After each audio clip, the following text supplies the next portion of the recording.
नमस्कार, आप देख रहे हो जनता की पुकार। मोदी सरकार की गलत नीतियों से देश में एलपीजी संकट और आर्थिक चुनौतियों पर चिंता व्यक्त करते पवन खेड़ा। अखिल भारतीय कांग्रेस कमेटी के मीडिया और पब्लिसिटी विभाग के चेयरमैन पवन खेड़ा ने केंद्र सरकार पर कड़ा प्रहार करते हुए देश भर में गहराते रसोई गैस संकट और चरमराती अर्थव्यवस्था पर चिंता व्यक्त की है। दिल्ली में पत्रकारों से चर्चा करते हुए खेड़ा ने कहा कि आज देश के लगभग 50% घरों में गैस सिलेंडर की भारी किल्लत है। सरकार अपनी विफलताओं को छिपाने के लिए घरेलू गैस सिलेंडर का वजन 14.2 किलो से घटाकर 10 किलो करने की तैयारी में है, जो आम जनता के साथ सीधा धोखा है।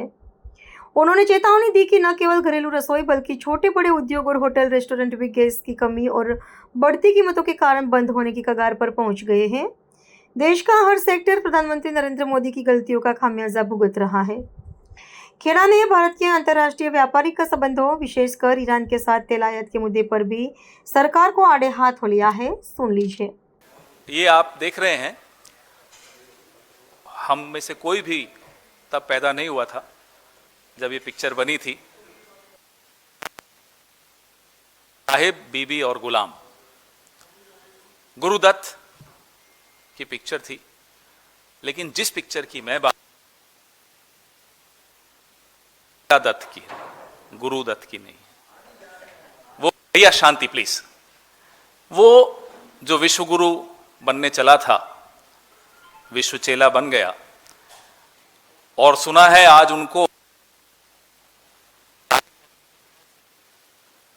अनुमति मिली वेस्ट एशिया क्राइसिस पर, पश्चिम एशिया में जो संकट है उस पर आज लोकसभा में बोलने की। 23 दिन बाद साहिब और बीबी ने गुलाम को अनुमति दी कि वो लोकसभा में आज बोलें।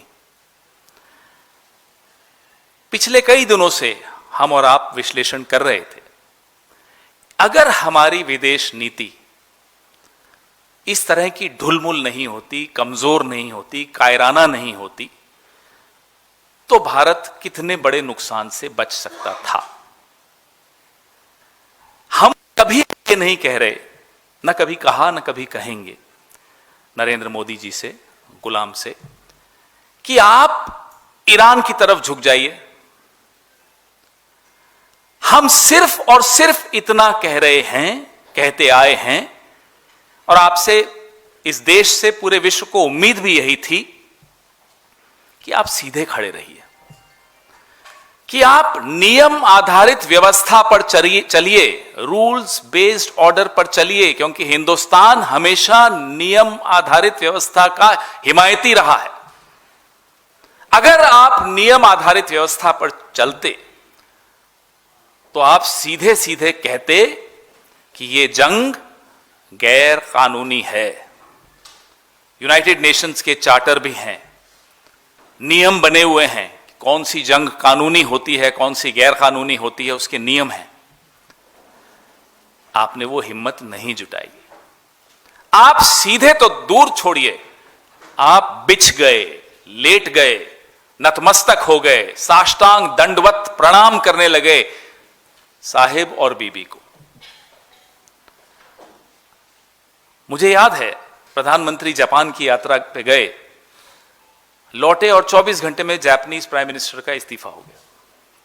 तब भी हमने आवाज उठाई कि आपकी क्या इंटेलिजेंस है, क्या आपको इनपुट्स मिलते हैं आपके मंत्रालय से। अब इजराइल गए, 48 घंटे में इजराइल ने भारत के एक पुराने दोस्त पे हमला किया, गैर कानूनी हमला किया, अमेरिका और इजराइल ने, साहिब और बीबी ने। और गुलाम एक चमकता हुआ मेडल, जिस मेडल का ना कोई पहले इतिहास था ना कोई भविष्य है, इजराइल ने इन्हीं की यात्रा के लिए बनाया, इनको खुश कर दिया, चमकता हुआ मेडल लिए घूम रहे हैं, इठला रहे हैं, मन डोले मेरा तन डोले। ये गुलाम ने किया है, और इसका खामियाजा क्या है, इस देश को क्या भुगतना पड़ रहा है। आज 50% जो घर हैं हिंदुस्तान के, सिलेंडर की कमी है। अभी जब मैं आ रहा था तो हमारे साथियों ने मुझे बताया कि जो सिलेंडर का वजन 14.2 किलो होता है, अब उसको 10 किलो कर रहे हैं। ये गुलाम की देन है। बड़े बड़े उद्योग, छोटे उद्योग बंद होने की कगार पे हैं। कितने रेस्टोरेंट, कितने होटल बंद होने की कगार पे हैं। मोरबी के टाइल्स के जो इंडस्ट्री है उसकी हालत जाकर देखिए। देश का कोई कोना ऐसा नहीं बचा कि गुलाम की गलतियों का खामियाजा जिसने नहीं भुगता हो। 60,000 मैट्रिक टन बासमती चावल जो भारत एक्सपोर्ट करता है अटका हुआ है समुद्र में। अगर गुलामी नहीं करता साहिब और बीबी की, तो स्ट्रेट ऑफ हॉर्मुज हमारे लिए खुला रहता, निर्बाध रूप से खुला रहता। हमें उनकी शर्तें नहीं माननी पड़ती। आपको ये अच्छी तरह से ज्ञान है, लेकिन मैं फिर भी दोहराऊंगा कि भारत जो ईरान से तेल खरीदता आया था, बार बार मुझे था बोलना पड़ रहा है, वो भारतीय करेंसी में खरीदता था, डॉलर्स में नहीं खरीदना पड़ता था। ये हमारे रिश्तों की समृद्धि थी, ये हमारे रिश्तों की ताकत थी कि हमारे फॉरेन एक्सचेंज पे प्रेशर नहीं पड़ता था। हम भारतीय करेंसी में ईरान से तेल खरीदते थे, वो पैसा भारत के बैंकों में जमा होता था और जो वो हमसे ट्रेड करते थे उसमें एडजस्ट हो जाता था। सुना है 8 देशों से अब ईरान नेगोशिएशंस कर रहा है। स्ट्रेट ऑफ हॉर्मुज में जो व्यापार होगा, उसके जरिए जो सामान आएगा, उसको लेकर उन 8 देशों में हम भी हैं। और सुना है कि अब ये 8 देश चाइनीज करेंसी खर्च करके सामान लेंगे, युआन खर्च करके सामान लेंगे। ये गुलाम ने हासिल किया इस देश के लिए। हमारे लाखों लोग गल्फ के देशों में, खाड़ी देशों में काम करते हैं, रेमिटेंस आता है वहां से। गुलाम ने यह नहीं सोचा, जिनके लिए कहते थे पापा ने वॉर रुकवा दी, यूक्रेन से हमारे लोगों को वापस लाया। कहां है पापा? हमारे खाड़ी देशों में जो भारतीय हैं उनको कब लाओगे? उनके बारे में सोचे बगैर मेडल लेने आप चले गए अपने मालिक के पास। मैंने सिर्फ यहां साहिब, बीबी और गुलाम लिखा है। साहिब और बीबी के पीछे एक और बड़े साहब हैं, एप्स्टीन नाम है उनका। उनका जिक्र हम बार बार करते रहेंगे। हमें क्या पड़ी थी, क्या मजबूरी थी, क्या कमजोरी थी, कौन सी कमजोर नस थी, कौन सी ईडी थी, कौन सी सीडी थी, कौन सा वीडियो था कि हम यहां बिछ गए, सीधे नहीं खड़े रह पाए, हर घर को नुकसान पहुंचाया, हर व्यापार को नुकसान पहुंचा। जेम्स एंड ज्वेलरी, गरम मसाले, चावल, केले, अंगूर, कौन सा ऐसा किसान नहीं है जो आज परेशान है गुलाम की गुलामी की वजह से। फर्टिलाइजर, यूरिया, ये सारे आंकड़े हम आपको दे चुके हैं। ये सारे, हर किसान, हर मिडिल क्लास, रूरल, अर्बन, सब जगह गुलामी की कीमत हम लोग अदा कर रहे हैं। 5,000 रुपए का ब्लैक चल रहा है सिलेंडर पर। जो इंडस्ट्रियल डीजल है 22 रुपए से उसकी कीमत बढ़ा दी गई। जो प्रीमियम पेट्रोल है 2 रुपए बढ़ा दी गई। और हम दावे के साथ कह रहे हैं चुनाव खत्म हो जाने दीजिए, कैसे कीमतें बढ़ती हैं दिखाएंगे आपको। ये सिर्फ और सिर्फ चुनाव तक रुके हुए हैं। इसमें भी हम बार बार कह चुके हैं कि आपने जो 28 लाख करोड़ अर्जित किया पिछले 12 सालों में पेट्रोल और डीजल पर सेस लगाकर, अब तो कम से कम वो राहत उपभोक्ता को दिलवाई है? नहीं दिलवाएंगे, ये भी आप लिख लीजिए। एयरलाइंस के ऊपर से कैप हट गया, देखिए कैसे बेतहाशा कीमतें बढ़ेंगी। इंडिगो, आकाशा, हर एयरलाइन की, एयर इंडिया, सबकी। ये सब इस पिक्चर की वजह से साहिब, बीबी और गुलाम। जरूरत क्या थी साहब आपको ये बेसिर पैर बात करने की? फादरलैंड, मदरलैंड, क्या था? वाहियात बात, मजाक भी ऐसा कि वाहियात मजाक। ये खीखी खीखी करके आप घूमते फिरते हैं पूरे विश्व में, लोग हंसते हैं आप पर। आपको आभास है कि आपकी क्या छवि बन गई है पूरे विश्व में? और ये छवि आपकी नहीं, माफ कीजिएगा, देश की खराब कर रहे हैं आप। ये खीसे निपोर कर विदेशों में जा जाकर लोगों से गले जबरदस्ती मिल मिलकर क्या हासिल किया साहब आपने? हमने आपको 15-20 दिन पहले जब ये जंग शुरू हुई, खास तौर पे जंग शुरू होने के बाद हमने कहा साहब निंदा कीजिए, नहीं की, हिम्मत नहीं थी, न साहिब के सामने हिम्मत, न बीबी के सामने हिम्मत। हमने फिर आपको कहा कि आयतुल्लाह खामेनेई की हत्या हुई है साहब, शोक के 2 शब्द बोलिए प्रधानमंत्री के मुंह से, आज तक शोक के 2 शब्द नहीं निकले। फिर दोहराते हैं मत झुकिए ईरान की तरफ, सीधे तो खड़े रहिए, और अगर सीधे खड़े रहेंगे तो निंदा भी करेंगे, शोक भी व्यक्त करेंगे, और जैसा एक सभ्य देश की सभ्य विदेश नीति होती है उसका सम्मान करेंगे। यहां तो आप साहब अपना भी अपमान कर रहे हैं, अपनी कायरता के, आपकी कायरता के चर्चे पूरे विश्व में हो रहे हैं। 85% गैस जहां से आता है वो रास्ता ब्लॉक हो गया आपकी इस गुलामी की वजह से, आपकी इस कायरता की वजह से। मैंने आपको बताया, पहले भी बताया, हम कई बार बोल चुके हैं, हम परमाणु निरीक्षण अमेरिका की आंखों में आंखें डाल के 2 बार कर चुके हैं, 2 से ज्यादा बार कर चुके हैं। यह ताकत थी। बांग्लादेश बनाते वक्त भी आंखों में आंखें डाली थी हमने। क्या मजबूरी है आपकी? मैं फिर जानना चाहता हूं, हम सब जानना चाहते हैं, आपकी ऐसी कौन सी सीक्रेट्स अमेरिका के, एप्स्टीन के या इजराइल के पास या तीनों के पास हैं कि आप देश हित में सोचना भी बंद कर चुके हैं, सही कदम उठाना बंद कर चुके हैं। ब्रिक्स के अभी आप चेयर कर रहे हैं ब्रिक्स को, हिम्मत दिखाएंगे? हम बार बार ये दोहराते हैं, हिम्मत दिखाइए। एक विश्व को एक नैतिक नेतृत्व की आवश्यकता है जो हमेशा भारत ने दिया है। आप में वो हिम्मत क्यों नहीं आ पा रही? जब आइरिस देना को हमारे आंगन में अमेरिका ने टॉर्पीडो किया हिंद महासागर में, हम खामोश रहे।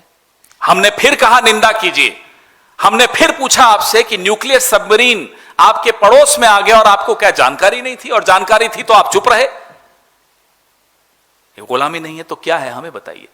एक छोटा देश, सम्मान के साथ कह रहा हूं, लेकिन एक छोटा देश श्रीलंका हिम्मत दिखाता है, कहता है अमेरिका को हम आपको अपने बेस नहीं यूज करने देंगे। और हम एक पहाड़ सा देश है, बड़ा देश है, ताकतवर देश है, 75 साल से एक ताकत, एक गुडविल, हमने एक नाम कमाया है, और हम हिम्मत नहीं जुटा पा रहे अमेरिका को एक बार आंख दिखाने की कि हमारे इंडियन ओशन में आकर आपने हमारे मेहमान को क्यों मारा। हम हिम्मत नहीं जुटा पाए यह बोलने की कि 168 स्कूल जाती बच्चियों को आपने मार दिया है, यह गलत किया है। हम ये हिम्मत नहीं जुटा पाए। क्यों? क्योंकि गुलाम डरता भी है। गुलाम इसीलिए है क्योंकि गुलाम डरता है, और गुलाम डरता इसीलिए है कि गुलाम की कुछ कमजोर नस साहिब और बीबी दोनों के पास है।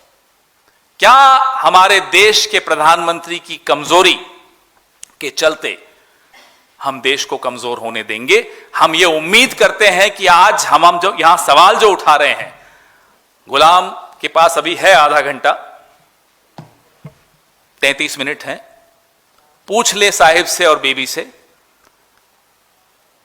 क्या जवाब देंगे? क्या इन सवालों के जवाब देंगे? राहुल जी ने लगातार कोविड से पहले, जीएसटी से पहले, नोटबंदी के बाद लगातार चेताया था कि संकट आएगा।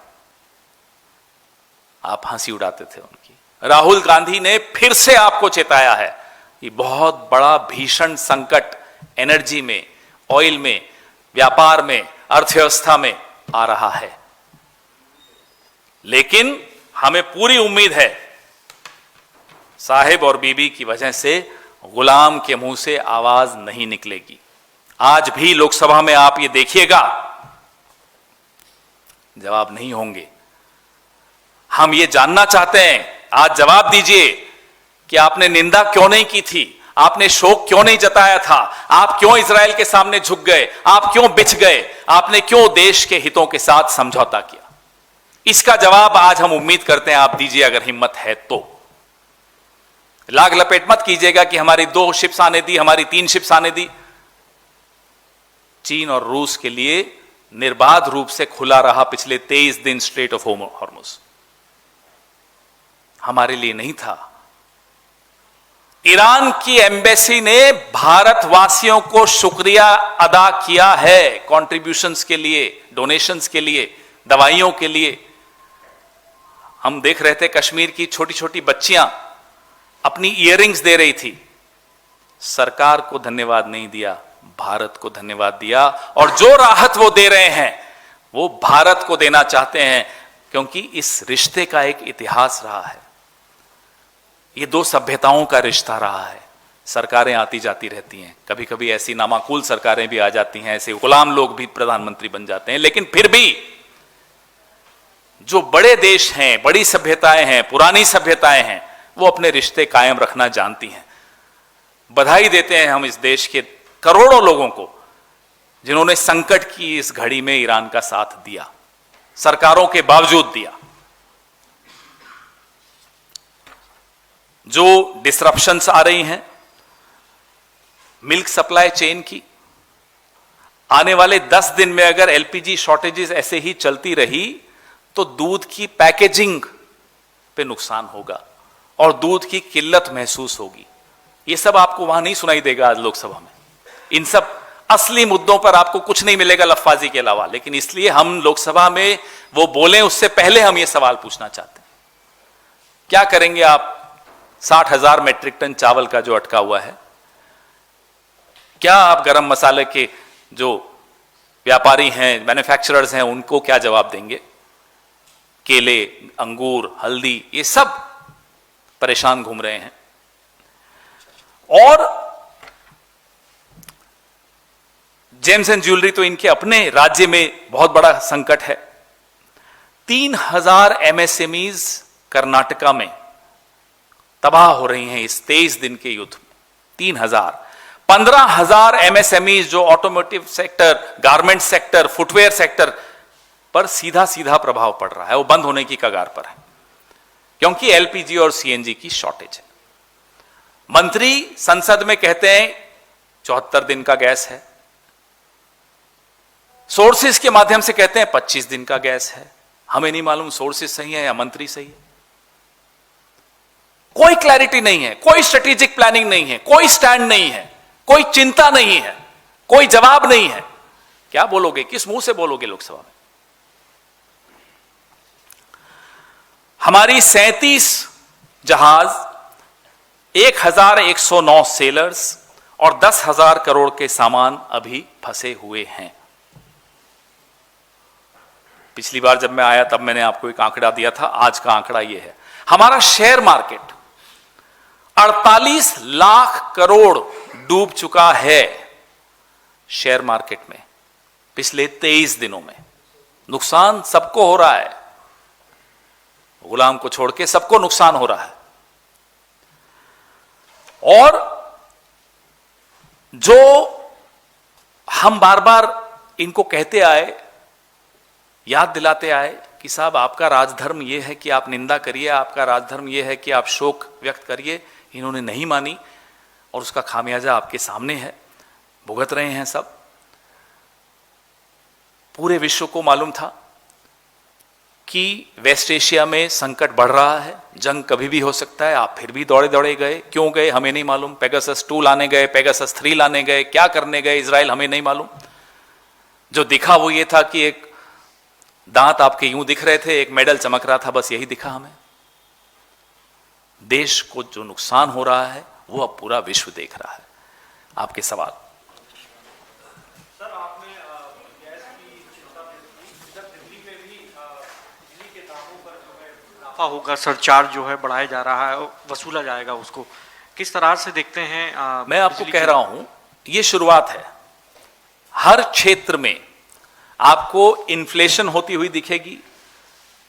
ये तो भला हो उन सब लोगों का जो वन नेशन वन इलेक्शन में विश्वास नहीं रखते, नहीं तो ये कीमतें अभी बढ़ चुकी होती फरवरी में ही। ये वन नेशन वन इलेक्शन नहीं है, इसलिए 5 चुनाव अभी हैं तो कीमतें नहीं बढ़ा पा रहे हैं। देखिए चुनाव खत्म होने के बाद क्या करते हैं। हेलो पवन जी, प्रधानमंत्री नरेंद्र मोदी के नेतृत्व में सीसीएस की बैठक कल हुई थी और पश्चिमी एशिया में जो हालात अभी हैं उसको लेके चर्चा वहां पे की गई, रणनीति बनाई गई। 2 बजे के आसपास प्रधानमंत्री सदन में जवाब भी देंगे और उसके बाद तमाम जो केंद्रीय मंत्री हैं वो बाहर मतलब प्रेस कॉन्फ्रेंस करेंगे और जानकारी देंगे कि क्या स्थिति अभी भारत की है। तो क्या कहेंगे, क्योंकि आप लगातार आरोप लगा रहे हैं लेकिन प्रधानमंत्री नरेंद्र मोदी सीसीएस की अब बैठक भी कर रहे हैं। आग लगने के बाद कुआं खोदना ये कहां की रणनीति होती है, जरा मुझे बताइए। आग लगने से पहले तो जो आग लगाने वाले हैं आप उनके वहां जा रहे हो, उनसे मेडल ले रहे हो, उनको कह रहे हो वी स्टैंड विद इजराइल। करिए जाकर स्टैंड विद इजराइल, लाइए इजराइल से एलपीजी सीएनजी एलएनजी तेल लाइए ना। तो अब जब आग लग चुकी है, अब जब हर जेब को नुकसान होना शुरू हो चुका है, मोरबी की टाइल्स वाले हों, कर्नाटका के गारमेंट्स वाले हों, सब तबाही के कगार पर खड़े हों, अब कह रहे हैं साहब सीसीएस की बैठक है। क्या हासिल करोगे? जवाब तो दीजिए। क्या युआन में पेमेंट करोगे स्ट्रेट ऑफ हॉर्मुज से निकलने के लिए? अमेरिका कहता है ईरान से तेल मत खरीदो, जी सर नहीं खरीदेंगे सर। अमेरिका कहता है रशिया से तेल मत खरीदो, जी सर नहीं खरीदेंगे सर। नहीं अब 30 दिन के लिए खरीद लो, जी सर खरीद लेंगे सर। यह है भारत की साख। करिए ना सीसीएस, करते रहिए, रोज करिए सीसीएस, क्या मिल जाएगा देश को। मैं कह रहा हूं आपको, साहिब और बीबी के डिक्टेशन के बाद आज ये लोकसभा में बोल रहे हैं। Mister Khera this side sir, आप पूछ लीजिए, आप पूछ लीजिए। सर कल बैठक हुई थी, बैठक के दौरान ये भी डिसाइड किया गया कि 20% सभी राज्यों में अधिक गैस दी जाएगी जो किल्लत हुई है। साथ ही जो ब्लैक मार्केटिंग हो रही है इस पर भी सभी अधिकारियों को ध्यान देने के लिए बोला गया। तो इसको आप किस तरीके करेंगे? क्या कहां से लाएंगे एडिशनल गैस, कहां से लाएंगे? जो 2 जहाज आए जिनके बारे में बड़ा अपनी पीठ थपथपा रहे थे, वो कितने दिन की गैस थी उसमें?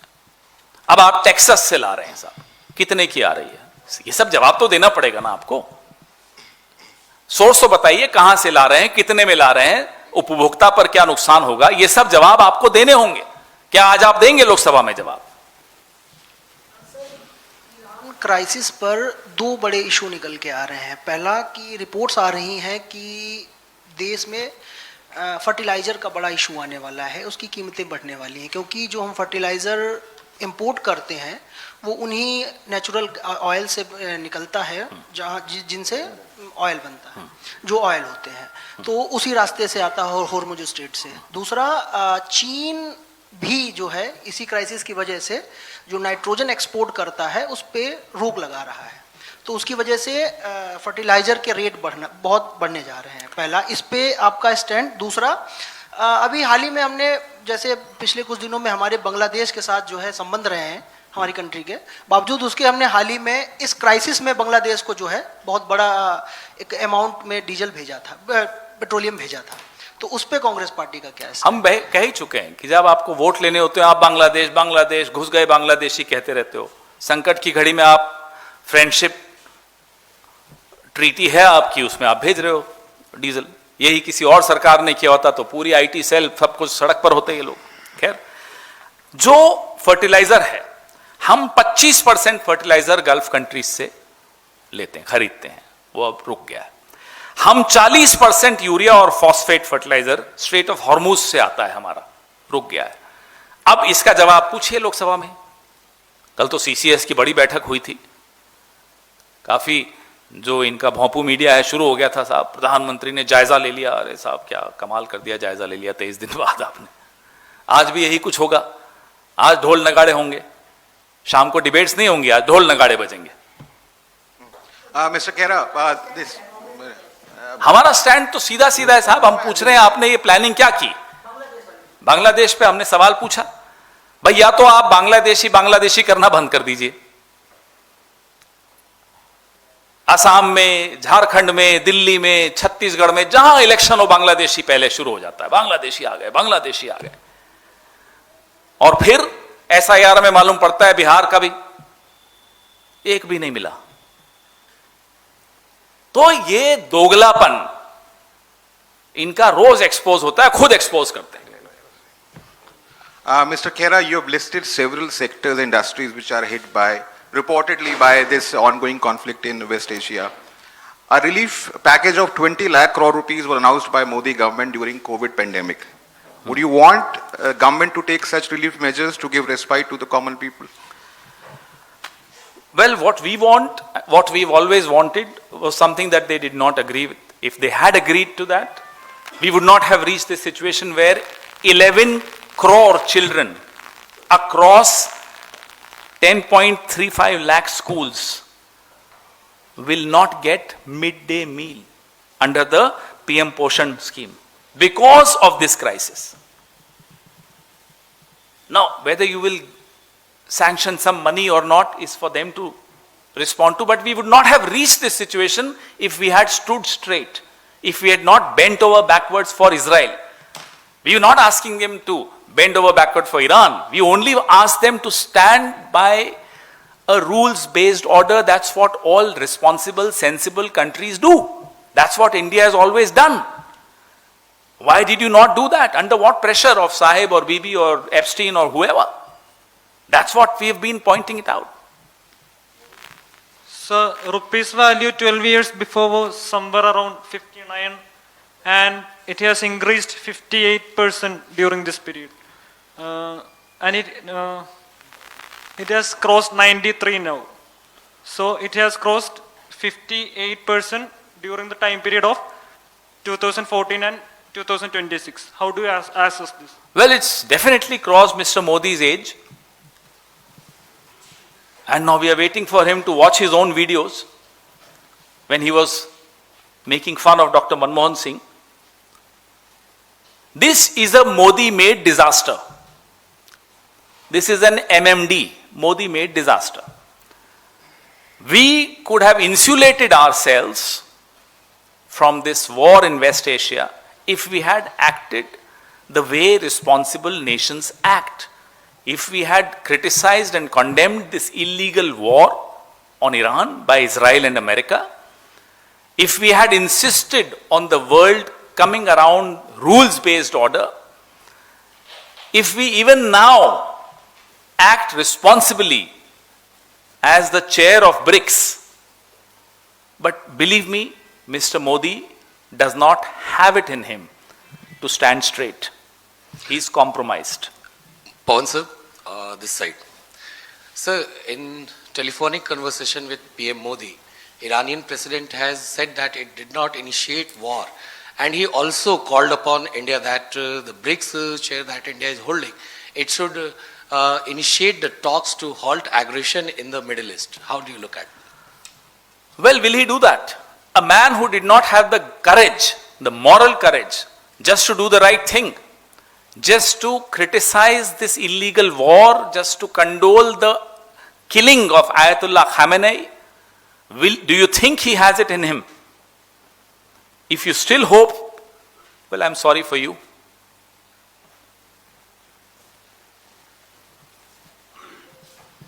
पवन सर, आपने शुरुआत में जैसे कहा कि तकरीबन 60,000 मीट्रिक टन बासमती चावल जो है वो स्टक है अभी, जो पंजाब, हरियाणा, राजस्थान के 70% किसानों का पैसा अभी अटका हुआ है जिन्होंने एक्सपोर्ट किया। अब रिपोर्ट आनी शुरू हो गई कि उनको उनके पैसे जहां पे उन्होंने भेजा एक्सपोर्ट किया वहां से वापस नहीं मिल रहा है क्योंकि वो चावल अपने डेस्टिनेशन तक नहीं पहुंच पा रहा है। तो एक बड़ा संकट इस क्षेत्र के किसानों को जो बासमती चावल उपजा रहे हैं उनके सामने है। यही हम कह रहे हैं। आपने बासमती चावल की बात की जो मैंने रखी थी कि 60,000 मीट्रिक टन अटका हुआ है और वो त्राही त्राही कर रहे हैं। वो बार बार कह रहे हैं कि साहब हमें राहत दीजिए, लेकिन दूर दूर तक कोई उम्मीद नहीं है कि ये किसी भी सेक्टर को, आपने बासमती की बात मेरी जरूर रिपीट की है, लेकिन स्पाइसेस, केले, अंगूर, ऐसे अनेक फार्मर्स हैं जो परेशान हैं। अगर आपने हमारा अभी तक चैनल सब्सक्राइब नहीं किया है तो कृपया चैनल सब्सक्राइब कर लें, लाइक करें, शेयर करें, कमेंट करें। तो मिलते हैं फिर किसी और खबरों के साथ। नमस्कार।